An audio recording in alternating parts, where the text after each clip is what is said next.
எவ்வளவு பெரிய கஷ்டம் வந்தாலும் இந்த 3 விஷயங்களை நாம் தெளிவாக உறுதியாக நம்பிக்கொள்ள வேண்டும். முதலாவது, நம்முடைய இறைவனை விட நம் மீது இரக்கம் காட்டக்கூடியவர்கள் இங்கே யாரும் கிடையாது. இரண்டாவது, நம்முடைய இறைவனை விட நம்மை அறிந்தவர்களும் இங்கே யாரும் கிடையாது.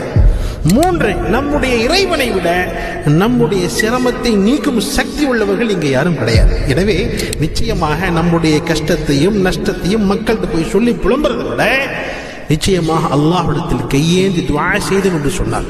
நம்முடைய கஷ்டத்தை அல்லாஹ்விடத்தில் எடுத்து சொன்னோம் என்பதாக சொன்னால் நிச்சயமாக அல்லாஹ் ஜல்ல ஷானஹு நம்முடைய தேவைகளை, நம்முடைய கஷ்டங்களை, நம்முடைய நஷ்டங்களை அல்லாஹ் நிச்சயமாக தீர்த்து கொடுப்பான். இதுதான் அல்லாஹ் குர்ஆனில் சொல்லும் பொழுது சொல்வான், வைதா அஸஅலக இபாதி அன்னி ஃபஇன்னி கரீப். மக்கள் என்னிடத்தில் துஆ செய்யும் பொழுது அதை நான் விரைவாக ஏற்றுக்கொள்கிறேன். நான் பக்கத்தில் இருக்கிறேன், சமீபத்தில் இருக்கிறேன். உங்களுடைய துஆக்கள் சீக்கிரமாக